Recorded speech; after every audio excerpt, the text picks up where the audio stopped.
प्यारे दोस्तों, भगवान शिव कहते हैं गरीबी से मुक्ति के लिए इन 3 बातों को किसी से ना बताएं। प्रिय भक्तगण, आज हम आपको एक कथा का श्रवण करा रहे हैं जो सुनने मात्र से आपके जीवन में सुख, संपत्ति और धन की वर्षा होगी। तो चलिए कथा को प्रारंभ करते हैं। भगवान शिव माता पार्वती से कहते हैं, ये 3 बातें मानव को कभी भी किसी को नहीं बताना चाहिए। जो मानव ये 3 बातें नहीं बताते हैं वह इंसान कभी भी गरीब नहीं रहेगा। फिर माता पर कहती हैं, हे प्राणनाथ, वह कौन सी 3 बातें हैं जिसे जान लेने से इंसान को कभी भी दुखों का सामना नहीं करना पड़ेगा। फिर भगवान शिव कहते हैं, हे देवी, आज मैं पृथ्वी लोक पर एक सन्यासी का रूप धारण करके ये 3 बातें बताने जा रहा हूं। कृपया आप इस कहानी को ध्यान से सुने। अगर आप यह कहानी सुन रहे हैं तो पूरा सुने। इस कथा को आधा अधूरा छोड़कर जाने की गलती मत करिएगा, क्योंकि इस पवित्र कथा को पूरा सुनने से मनचाहा फल की प्राप्ति होगी। इसलिए इस कथा को पूरा सुने। आप शिव भक्त हैं तो भोलेनाथ का नादर ना करें। भगवान शिव पृथ्वी लोक पर एक सन्यासी के रूप में आते हैं। आज की इस प्यारी सी कहानी की शुरुआत करते हैं। प्राचीन समय की बात है। एक नगर में एक धनवान सेठ रहता था। उसके घर में किसी चीज की कोई कमी नहीं थी और उसका व्यापार बहुत अच्छा चल रहा था। उसकी पत्नी भी बहुत खुश रहती थी, क्योंकि सेठ हर महीने उसके लिए नए नए गहने खरीदता था और उसे बहुत प्रसन्न रखता था। प्रिय श्रद्धालुओं, सेठ के घर के बगीचे में एक वट वृक्ष था। उस वट वृक्ष के नीचे सन्यासी अपना आसन बिछाकर ध्यान किया करते थे। सेठ और सेठानी दोनों सन्यासी की बहुत सेवा करते थे और उसकी देखभाल करते थे, क्योंकि वह सन्यासी कई सालों से उस वट वृक्ष में रह रहे थे। सेठ हर रोज सन्यासी को घर का भोजन देते थे और सन्यासी भी उनसे बहुत प्रेम करते थे। भगवान शिव जो सन्यासी थे वह बहुत खुश थे, क्योंकि उन्हें किसी चीज की कहीं और नहीं जाना पड़ता था। सेठ और सेठानी हर रोज उन्हें स्वादिष्ट भोजन खिलाते थे। प्रिय श्रद्धालुओं, सेठ की पत्नी बहुत ही सरल और भोली स्वभाव की थी। उसकी आदत थी कि वह घर की हर बात बाहर वालों को बता देती थी। एक दिन सेठ की पत्नी ने अपने पति से पूछा, पिया जी, आपका व्यापार कैसा चल रहा है? आप कैसे इतना मुनाफा कमाते हो? श्रद्धालुओं, अपनी पत्नी का ऐसा सवाल सुनकर सेठ ने सारी बात बता दी। सेठ ने कहा, प्रिय, मैं अनाज का धंधा करता हूं। मैं चंबल की घाटी से अनाज खरीदता हूं और उसे महंगे दामों में बेच देता हूं। प्रिय श्रद्धालुओं, अपने पति की यह बात जानकर सेधा बहुत प्रसन्न हुई। उसने सोचा, मेरे पति तो बहुत ही बुद्धिमान हैं। यह बात तो सारे नगर वालों को पता होनी चाहिए कि मेरे पति इतने बुद्धिमान हैं और इतना ज्यादा धन कमाते हैं। प्रिय श्रद्धालुओं, अब सेठ की पत्नी ने पूरे नगर में यह बात फैला दी कि उनके पति इस तरीके से पैसा कमावाते हैं।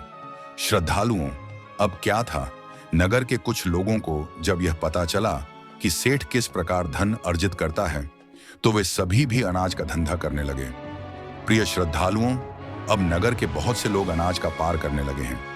सेठ जो पहले कम दाम में अनाज खरीदता था, अब वही अनाज महंगे दामों में बिकने लगा है। सेठ का धंधा थोड़ा कम चलने लगता है, उसे मुनाफा नहीं होता और धीरे धीरे वह गरीब होता जाता है। सेठ का पूरा अंधा बैठ जाता है। यह देखकर वह बहुत चिंतित और दुखी हो जाता है। प्रिय श्रद्धालुओं, एक दिन की बात है। सेठ अपने व्यापार की परेशानी से तंग आकर बगीचे में बैठा था। तभी भगवान शिव जो सन्यास थे वह वहां आते हैं और कहते हैं, सेठ जी, क्या बात है, आज आप कुछ परेशान लग रहे हैं। तब सेठ बताता है, हे संत महात्मा, मेरा व्यापार बहुत मंदा चल रहा है। मुनाफा बहुत कम हो गया है। नगर के बहुत से लोगों ने अनाज का धंधा शुरू कर दिया है, जिससे मेरा धंधा बैठता जा रहा है। भगवान शिव जो सन्यासी थे सेठ की बातें सुनकर कहते हैं, सेठ जी, क्या आपने किसी को बताया था कि आप किस प्रकार अपना धन अर्जित करते थे? किस प्रकार आप अपनी जीविका चलाते हैं? तब सेठ कहता है, हाँ संत महात्मा, मैंने अपनी पत्नी को सारी बात बताई थी। वह मुझसे पूछ रही थी कि आप इतना धन कैसे कमाते हैं। तब मैंने उसे बताया था कि मैं अनाज का व्यापार करके धन अर्जित करता हूं। प्रिय श्रद्धालुओं, अब सन्यासी को सारी बात समझ में आ जाती है। सन्यासी कहते हैं, सेठ जी, आपने बहुत बड़ी गलती कर दी है। आपको सेधा जी से यह बातें नहीं करनी चाहिए थी। आज मैं आपको एक कहानी सुनाता हूं और इस कहानी के माध्यम से बताऊंगा कि चाहे कितने भी करीबी इंसान हो, यह 3 बातें कभी किसी को नहीं बतानी चाहिए। इससे गरीबी आपके आसपास भी नहीं भटकेगी। प्रिय श्रद्धालुओं, अब सन्यासी जो भगवान शिव थे वह अपनी कहानी प्रारंभ करते हैं। सन्यासी कहते हैं, सेठ जी, एक समय की बात है। एक नगर में एक गरीब आदमी रहता था। वह इतना गरीब था कि अपने परिवार के लिए ठीक से भू भी नहीं जुटा पाता था। फिर सन्यासी कहते हैं, सेठ जी, गरीबी मनुष्य के लिए एक अपमानकारी दुख था। बिना धन के गृहस्थी और घर चलाना बहुत मुश्किल था।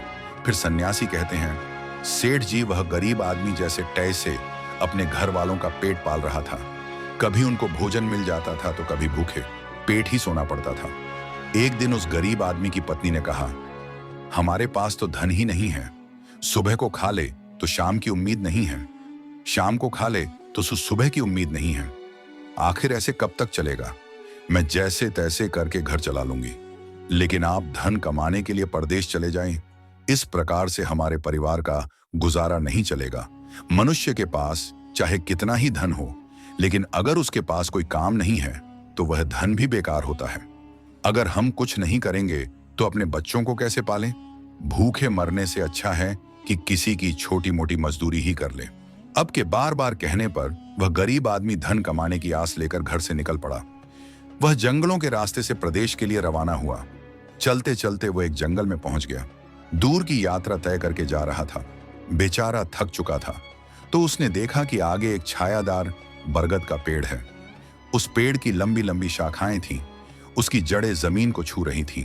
शीतल छाया देखकर वह बेचारा गरीब आदमी उस पेड़ के नीचे बैठकर आराम करने लगा। प्रिय श्रद्धालुओं, सन्यासी आगे कहते हैं, वह गरीब आदमी वह बरगद के नीचे आराम से लेटा हुआ था। तभी उसने देखा कि कहीं से एक सांप आया और वह सांप उसी पेड़ पर चढ़ गया। गरीब आदमी उस सांप को गौर से देख रहा था। सोचने लगा कि यह सांप इस बरगद पर क्यों चढ़ रहा है और अब क्या करेगा। तभी उसने देखा कि उस पेड़ की डाल पर तोता और मैना का घोंसला था। घोंसले में ने तोता और मैना के बच्चे रखे हुए थे। सांप को देखकर तोता और मैना के बच्चे डर के मारे चिल्लाने लगे।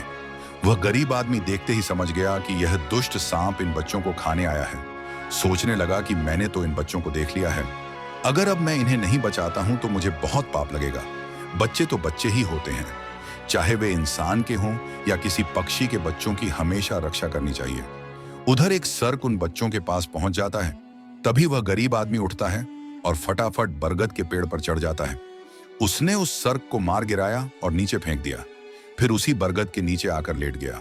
तोता और मैना के बच्चे अपनी रक्षा करने वाले उस गरीब आदमी को मन ही मन बहुत दुआएं देने लगे। श्रद्धालुओं, उसी समय तोता और मैना अपने बच्चों के पास आते हैं। अपने माता पिता को पास आया देख तोता और मैना के बच्चे बहुत खुश होते हैं और उन्हें पूरी ना बताते हैं कि आज इस वृक्ष के नीचे जो इंसान लेटा है वह हमारे लिए देवदूत बनकर आया है। हमें खाने के लिए एक भयंकर सर्प आया था। इसी इंसान ने उस भयानक सर्प को मारकर हमारे प्राण बचाए हैं। हम इसके आरणी हो गए हैं। अगर यह इंसान उस सर्प को नहीं मारता तो आज हम घोंसले में जीवित नहीं होते। इसका हम पर बड़ा एहसान हो गया है। अपने बच्चों के मुख से उस मुसाफिर की प्रशंसा सुनकर तोता और मैना बहुत खुश होते हैं। तोता और मैना उस गरीब आदमी के पास पहुंच जाता है और कहता है, हे मनुष्य, तुमने आज हमारे बच्चों की जान बचाकर हमें अपना आरणी बना लिया है। आप कौन हो और कहां जा रहे हो? तोता और मैना के पूछने पर वह गरीब आदमी कहता है, हे पक्षियों, मैं एक गरीब आदमी हूं और धन कमाने के लिए परदेश जा रहा था। सफर का थका हारा था तो इस बरगद की छाया में बैठकर आराम करने लगा। तब मैंने देखा कि एक दुष्ट सर तुम्हारे बच्चों को खाने के लिए तुम्हारे घोंसले के पास जा रहा था। मैंने उसे मार डाला। फिर तोता और मैना बोले, भाई, तुमने हम पर बहुत बड़ा उपकार किया है। संसार में सबसे बड़ी खुशी बच्चों से होती है। बच्चों से अधिक प्रिय तो किसी को कोई नहीं होता। आप भी तो धन कमाने अपने बच्चों के लिए ही जा रहे हैं। अब आपने हमारे बच्चों की जान बचाई है तो हम आपके बच्चों की भूख मिटाना चाहते हैं। तब उन्होंने बताया, हम दोनों तोता और मैना नाम के पक्षी हैं।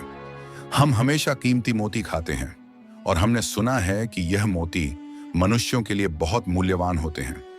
हम तुम्हें कुछ मोती देते हैं, तुम उन्हें बेचकर बाजार से कुछ खाने पने का सामान ले आओ और आज से तुम यही रहकर हमारे बच्चों की देखभाल करते रहना। हम तुम्हें इसी तरह से रोज यह कीमती मोती लाकर देते रहेंगे।